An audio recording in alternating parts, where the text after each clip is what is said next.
ಎಲ್ರಿಗೂ ನಮಸ್ಕಾರ. Welcome to Arugowda vlog. ನನಗೆ ನೈಟು 2:30 ಲಾಗ್ ಆಫ್ ಆಗಿರೋದ್ರಿಂದ ಮನೆಗೆ ಬರೋ ಒಳಗಡೆ 1 ಅವರ್ ಬೇಕು. ಬಂದು ನಾನು ಎಲ್ಲ ಫ್ರೆಶ್ ಅಪ್ ಆಗೋ ಒಳಗಡೆ 3:30 ಆಗಿಬಿಡುತ್ತೆ. ಆಫೀಸಿಗೆ ಹೋಗೋಕ್ಕಿಂತ ಮುಂಚೆ ತರಕಾರಿ ಮತ್ತು ಫ್ರೂಟ್ಸ್ ಎಲ್ಲನೂ ನಾನು ಸ್ವಲ್ಪ ಉಪ್ಪು ಮತ್ತು ಅರಿಶಿನ ಹಾಕಿ ತೊಳೆದ್ಬಿಟ್ಟು ಒಂದು ಬಟ್ಟೆ ಮೇಲೆ ಈ ರೀತಿ ಹಾಕಿಬಿಟ್ಟು ಹೋಗ್ತೀನಿ. ಬಂದಿದ ತಕ್ಷಣ ಫುಲ್ಲು ನೀಟಾಗಿ ಡ್ರೈ ಆಗಿರುತ್ತೆ ತರಕಾರಿ. ಎಲ್ಲ ಆರ್ಗನೈಸ್ ಮಾಡಿ ಇಟ್ಕೊತೀನಿ. ನಾನು ಒಬ್ಬಳೇ ಇರೋದ್ರಿಂದ ನನಗೆ ಒಂದು ವಾರಕ್ಕೆ ಎಷ್ಟು ಬೇಕೋ ಅಷ್ಟೇ ತೊಗೋತೀನಿ ತರಕಾರಿ. ಹಾಗೆ ಮಿನಿ ಫ್ರಿಡ್ಜ್ ಕೂಡ ಇಟ್ಕೊಂಡಿದ್ದೀನಿ, ಅದರೊಳಗಡೆ ಇಟ್ಕೊಂಡ್ಬಿಡ್ತೀನಿ. ನೋಡ್ಬೋದು ನನ್ನ ಕಿಚನ್ ಎಲ್ಲ ಫುಲ್ಲು ಮೆಸ್ಸಿ ಆಗಿದೆ. ಹಾಗೆ ಸ್ವಲ್ಪ ಸ್ಮಾರ್ಟ್ ಬಜಾರಿಂದ ಸ್ವಲ್ಪ ಡ್ರೈ ಫ್ರೂಟ್ಸ್ ಎಲ್ಲ ತೊಗೊಂಬಂದಿದ್ದೆ, ಖಾಲಿ ಆಗಿತ್ತು. ಅದನ್ನು ಪುಟಾಣಿ ಡಬ್ಬಿಗೆ ಹಾಕ್ಕೊಂಡು ಆರ್ಗನೈಸ್ ಮಾಡಿ ಇಟ್ಕೋತಾ ಇದ್ದೆ. ನನಗೆ ತಿಂಡಿಗೆ ಅಕ್ಕಿ ರೊಟ್ಟಿ ಇರಬೇಕು ತುಂಬಾ ಇಷ್ಟ. ನಾನು ಜಾಸ್ತಿ ಅಕ್ಕಿ ರೊಟ್ಟಿ ತಿಂತೀನಿ.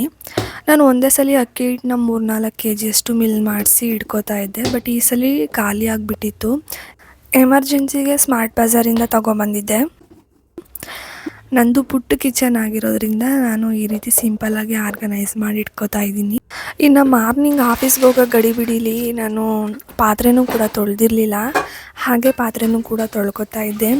ಈ ರೀತಿ ತೊಳೆದು ಇಟ್ಕೊಳ್ಳೋದ್ರಿಂದ ಮಾರ್ನಿಂಗ್ ಎದ್ಮೇಲೆ ತಿಂಡಿ ಮಾಡ್ಕೊಳ್ಳೋಕ್ಕೆ ಎಲ್ಲ ನೀಟ್ ಅನಿಸುತ್ತೆ. ಆವಾಗ ಕ್ಲೀನಾಗಿರುತ್ತೆ ಅಲ್ಲ, ಅದರಿಂದ ರೂಮ್ ಕ್ಲೀನಾಗಿಲ್ಲದೆ ಇದ್ದರೂ ಪರವಾಗಿಲ್ಲ, ನಮಗೆ ಕಿಚನ್ ಕ್ಲೀನಾಗಿರಬೇಕು ಹೆಣ್ಮಕ್ಳಿಗೆ. ನಾನು ಕಿಚನ್ನ ವಾರಕ್ಕೊಂದ್ಸಲಿ ಡೀಪ್ ಕ್ಲೀನ್ ಮಾಡ್ಕೊಂಬಿಡ್ತೀನಿ. ನೋಡಿ ಕಿಚನ್ ಯಾವ ಥರ ಕಾಣಿಸ್ತಾ ಇದೆ ಅಂತ. ಕ್ಲೀನ್ ಆದಮೇಲಂತೂ ನೋಡೋಕ್ಕೆ ತುಂಬಾ ಚೆನ್ನಾಗಿ ಕಾಣಿಸ್ತಾ ಇತ್ತು. ಮನಸ್ಸಿಗೂ ಕೂಡ ಖುಷಿ ಆಗ್ತಿತ್ತು ಕಿಚನ್ ಇಷ್ಟು ಕ್ಲೀನಾಗಿರೋದು ನೋಡಿ. ಹಾಗೆ ಇವತ್ತು ಡಿಟಾಕ್ಸ್ ಡ್ರಿಂಕಿಗೆ ಒಂದು ಆಮ್ಲ, ಸ್ವಲ್ಪ ಕುಕ್ಕುಂಬರ್, ಒಂದು ಕ್ಯಾರೆಟ್, ಸ್ವಲ್ಪ ಕರಿ ಲೀವ್ಸ್, ಹಾಗೆ ಸ್ವಲ್ಪ ಬೀಟ್ರೂಟ್ ಹಾಕಿ ಮಾಡ್ಕೋತಾ ಇದ್ದೆ. ನಾನು ಇದಕ್ಕೆ ಯಾವುದೇ ಥರ ಶುಗರ್ ಆ್ಯಡ್ ಮಾಡಲ್ಲ, ಹಾಗೆ ಸಾಲ್ಟು ಕೂಡ ಆ್ಯಡ್ ಮಾಡಲ್ಲ. ನೀವು ಬೇಕು ಅಂದರೆ ಆಪ್ಷನಲ್ ಸಾಲ್ಟ್ ಆ್ಯಡ್ ಮಾಡ್ಕೋಬೋದು. ಕುಡಿಯೋಕ್ಕಾಗಲ್ಲ ಅಂತ ಅಂದರೆ ಸ್ವಲ್ಪ ಹನಿ ಹಾಕ್ಕೊಂಡು ಅದ್ರ ಮೇಲೆ ಕುಡಿಬೋದು. ನಾನು ಇದನ್ನು ಡೈಲಿ ಕುಡಿದು ಫುಲ್ ಅಡಿಕ್ಟ್ ಆಗಿದ್ದೀನಿ ಅಂತಲೇ ಹೇಳ್ಬೋದು. ಹಾಗೆ ಡಿಟಾಕ್ಸ್ ಡ್ರಿಂಕ್ ಕುಡಿದ್ಬಿಟ್ಟು ಸ್ವಲ್ಪ ಕೆಲಸ ಇತ್ತು, ಮುಗಿಸಿ ಮಲ್ಕೊಂಡೆ. ಇದು ಮಾರ್ನಿಂಗ್ ವ್ಲಾಗ್. ನನಗೆ ಬೈಲರ್ ಕೋಳಿ ಚಿಕನ್ ತಿಂದು ಬೇಜಾರಾಗಿಬಿಟ್ಟಿತ್ತು. ಅದಕ್ಕೆ ಇವತ್ತು ಮೊಟ್ಟೆ ಕೋಳಿಲಿ ಸಾಂಬಾರು ಮಾಡ್ಕೊಳ್ಳೋಣ, ಹಾಗೆ ರೆಸಿಪಿನೂ ಶೇರ್ ಮಾಡೋಣ ಅಂತ ಒಂದು ವಿಡಿಯೋ ಮಾಡ್ತಾಯಿದ್ದೆ. ನಾವೇನಿಲ್ಲ, ಸಾಂಬಾರನ್ನ ತುಂಬ ಸಿಂಪಲ್ಲಾಗಿ ಮಾಡ್ಕೊಳ್ಳೋದು. ಫಸ್ಟಿಗೆ ನಾನಿಲ್ಲಿ ಚಿಕನ್ನ ಫ್ರೈ ಮಾಡ್ಕೊಳ್ಳೋಕ್ಕೆ 3 ಈರುಳ್ಳಿ, 3 ಬೆಳ್ಳುಳ್ಳಿ, ಹಾಗೆ 2 ಮೆಣಸಿನ್ಕಾಯಿ, 1 ಟೇಬಲ್ ಸ್ಪೂನಷ್ಟು ಅರಿಶಿಣ ಹಾಕ್ಕೊಂಡು ರುಬ್ಕೊಂಡೆ. ಇವಾಗ ಫ್ರೈ ಮಾಡ್ಕೊಳ್ಳೋಕ್ಕೆ 1-2 ಸ್ಪೂನಷ್ಟು ಆಯಿಲ್ ಹಾಕೋತಾ ಇದ್ದೀನಿ. ಆಯಿಲನ್ನ ನಾನು ಜಾಸ್ತಿ ಹಾಕೋಲ್ಲ, ಯಾಕೆಂದರೆ ಚಿಕನಲ್ಲಿರೋ ಆಯಿಲೇ ಜಾಸ್ತಿ ಬಿಟ್ಕೊಂಡ್ಬಿಡುತ್ತೆ. ಹಾಗೆ ರುಬ್ಕೊಂಡಿರೋ ಮಿಶ್ರಣ ಹಾಕಿ ಸ್ವಲ್ಪ ಚಿಕನ್ ಹಾಕಿ 1-2 ಸ್ಪೂನಷ್ಟು ಉಪ್ಪು ಹಾಕೋತಾ ಇದ್ದೀನಿ. ಆಮೇಲೆ ಬೇಕಿದ್ರೆ ನೋಡಿ ಹಾಕೋಬೋದು. ನಾನಿಲ್ಲಿ ಚಿಕನ್ನ 1 kg ಅಷ್ಟು ತೊಗೊಬಂದಿದ್ದೆ. ಇವಾಗ ಚಿಕನ್ನಲ್ಲಿರೋ ವಾಟರೆಲ್ಲ ನೀಟಾಗಿ ಡ್ರೈ ಆಗಬೇಕು, ಅಲ್ಲಿವರೆಗೂ ಕುಕ್ ಮಾಡಬೇಕು. ಇವಾಗ ಸಾಂಬಾರು ಮಸಾಲೆಗೆ ಏನೇನು ಹಾಕೋತಿದ್ದೀನಿ ಅಂತ ತೋರಿಸ್ತೀನಿ. 1 ಟೊಮೊಟೊ, ಸ್ವಲ್ಪ ಕೊತ್ತಂಬರಿ, ಹಾಗೆ 1 ಇಂಚಷ್ಟು ಶುಂಠಿ, 1-2 ಲವಂಗ, ಸ್ವಲ್ಪ ಚಕ್ಕೆ, ಹಾಗೆ 1-2 ಸ್ಪೂನಷ್ಟು ಕಡಲೆ ಮತ್ತು ಸ್ವಲ್ಪ ಗಸಗಸೆ ಹಾಕ್ಕೊಂಡು, ಕಾಯಿನ ನೀವು ಸಾಂಬಾರು ತಿಕ್ನೆಸ್ಸು ಮತ್ತು ಎಷ್ಟು ಕ್ವಾಂಟಿಟಿ ಬೇಕು ಅಷ್ಟಕ್ಕೆ ಆಗೋ ಥರ ಹಾಕೋಬೇಕು. ನಾನಿಲ್ಲಿ ಒಂದು 4-5 ಸ್ಪೂನಷ್ಟು ಕಾಯಿ ಹಾಕ್ಕೊಂಡೆ. ಹಾಗೆ ಅದಕ್ಕೆ ಸ್ವಲ್ಪ ನೀರು ಹಾಕ್ಕೊಂಡು ರುಬ್ಕೊಂಡಿದ್ದಾದಮೇಲೆ ಮನೇಲೇ ಪ್ರಿಪೇರ್ ಮಾಡಿರುವಂತಹ ಸಾಂಬಾರು ಪೌಡರ್ನೂ ಕೂಡ ಆ್ಯಡ್ ಮಾಡಿಕೊಂಡೆ. ಇದರಲ್ಲಿ ನಾನೊಂದು 3 ಟೇಬಲ್ ಸ್ಪೂನಷ್ಟು ಸಾಂಬಾರು ಪೌಡರ್ನ ಹಾಕ್ಕೊಂಡೆ.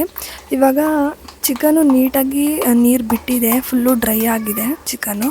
ಅದಾದಮೇಲೆ ರುಬ್ಕೊಂಡಿರೋ ಮಿಶ್ರಣನ ಹಾಕಿಬಿಟ್ಟು ಅದಕ್ಕೆ ಸ್ವಲ್ಪ ನೀರು ಮಿಕ್ಸ್ ಮಾಡ್ಕೊತಾ ಇದ್ದೀನಿ. ನೋಡಬೇಕು ಸಾಂಬಾರು ತಿಕ್ನೆಸ್ಸು ನಿಮಗೆ ಯಾವ ಥರ ಬೇಕು ಆ ಥರ ನೋಡಿಕೊಂಡು ವಾಟರ್ನ ಮಿಕ್ಸ್ ಮಾಡ್ಕೋಬೋದು. ಈ ರೆಸಿಪಿನ ನನಗೆ ನಮ್ಮಮ್ಮ ಹೇಳ್ಕೊಟ್ಟಿದ್ದು, ನಮ್ಮಮ್ಮಗೆ ನಮ್ಮ ಅಜ್ಜಿ ಹೇಳ್ಕೊಟ್ಟಿರೋದು. ನನಗೆ ನಮ್ಮ ಸ್ಟೈಲಲ್ಲಿ ಈ ಥರ ಸಾಂಬಾರು ಮಾಡ್ಕೊಂಡು ತಿನ್ನೋದು ಅಂದರೆ ತುಂಬಾ ಇಷ್ಟ ಆಗುತ್ತೆ. ನಾವು ಯಾವುದೇ ರೀತಿ ಮಸಾಲೆಗೆ ಮುಂಚೆನೇ ಒಗ್ಗರಣೆ ಕೊಟ್ಕೊಂಡು ಆಮೇಲೆ ರುಬ್ಬಲ್ಲ, ನಾವು ಡೈರೆಕ್ಟ್ ಇದೇ ಥರ ಮಾಡ್ಕೊಳ್ಳೋದು. ಇವಾಗ ಕೋಳಿದು ಸ್ವಲ್ಪ ಮೊಟ್ಟೆ ಸಾರ ಅಂತ ಹೇಳ್ತಾರಲ್ಲ, ಅದನ್ನೇ ನಾನು ಲಾಸ್ಟಿಗೆ ಹಾಕ್ತಾಯಿದ್ದೀನಿ. ಯಾಕೆ ಅಂತ ಅಂದರೆ ನಾವು ಮುಂಚೆನೇ ಒಗ್ಗರಣೆಗೆ ಹಾಕ್ಬಿಟ್ರೆ ಅದು ಪೂರ್ತಿ ಕಲಿಸ್ಕೊಂಡ್ಬಿಡುತ್ತೆ. ಹಾಕ್ಬಿಟ್ಟು ಲಿಡ್ ಕ್ಲೋಸ್ ಮಾಡಿ ಇಟ್ಕೊಂಡೆ. ಅದ್ರ ಜೊತೆಗೆ ನಾನು 1-2 ಮುದ್ದೆ ಮಾಡಿಕೊಂಡೆ ಮಧ್ಯಾಹ್ನಕ್ಕೆ, ಮತ್ತು ಬಾಕ್ಸಿಗೆ ಒಂದು ಹಾಕ್ಕೊಂಡು ಹೋಗ್ತಾಯಿದ್ದೀನಿ. ನಾನು ಆಲ್ಮೋಸ್ಟ್ ಬಾಕ್ಸಿಗೆ ಮುದ್ದೆನೇ ತೊಗೊಂಡು ಹೋಗ್ತೀನಿ, ಯಾಕೆಂದರೆ ನನಗೆ ಮುದ್ದೆ ಇಲ್ದೇ ಊಟ ಅಷ್ಟು ಇನ್ಕಂಪ್ಲೀಟ್ ಅಂತಲೇ ಹೇಳ್ಬೋದು. ಸಾಂಬಾರು ಕೂಡ ರೆಡಿ ಆಯಿತು. ನಾನೊಂದು 7 ವಿಷಲ್ ಹಾಕಿಸ್ಕೊಂಡಿದ್ದೆ. ನನಗೆ ಈ ವಿಡಿಯೋದಲ್ಲಿ ವಾಯ್ಸ್ ಓವರ್ ಕೊಡಬೇಕಾದ್ರೆ ಸಾಂಬಾರು ನೋಡಿ ಮತ್ತೆ ತಿನ್ನಬೇಕು ಅನ್ನಿಸ್ತಿತ್ತು, ಅಷ್ಟು ಚೆನ್ನಾಗಿ ಬಂದಿತ್ತು ಟೇಸ್ಟಿಯಾಗಿ ಸಾಂಬಾರು. ಹಾಗೆ ನಾನು ಆಫೀಸ್ಗೂ ರೆಡಿಯಾಗಿ ಬಾಕ್ಸ್ನು ಪ್ರಿಪೇರ್ ಮಾಡಿಕೊಂಡು ಹೊರಟೆ. ಇದಾಗಿತ್ತು ನನ್ನ ಇವತ್ತಿನ ವ್ಲಾಗ್. ನಿಮಗೆ ಇಷ್ಟ ಆದರೆ ಪ್ಲೀಸ್ ಒಂದು ಲೈಕ್ ಮಾಡಿ. ಹಾಗೆ ನನ್ನ ಚಾನಲ್ಗೆ ಯಾರು ಸಬ್ಸ್ಕ್ರೈಬ್ ಆಗಿಲ್ಲ ಅಂದರೆ ಸಬ್ಸ್ಕ್ರೈಬ್ ಮಾಡ್ಕೊಳ್ಳಿ. ಥ್ಯಾಂಕ್ ಯು, ಬಾಯ್ ಬಾಯ್. ಇದೇ ರೀತಿ ನನಗೆ ಸಪೋರ್ಟ್ ಮಾಡ್ತಾಯಿರಿ.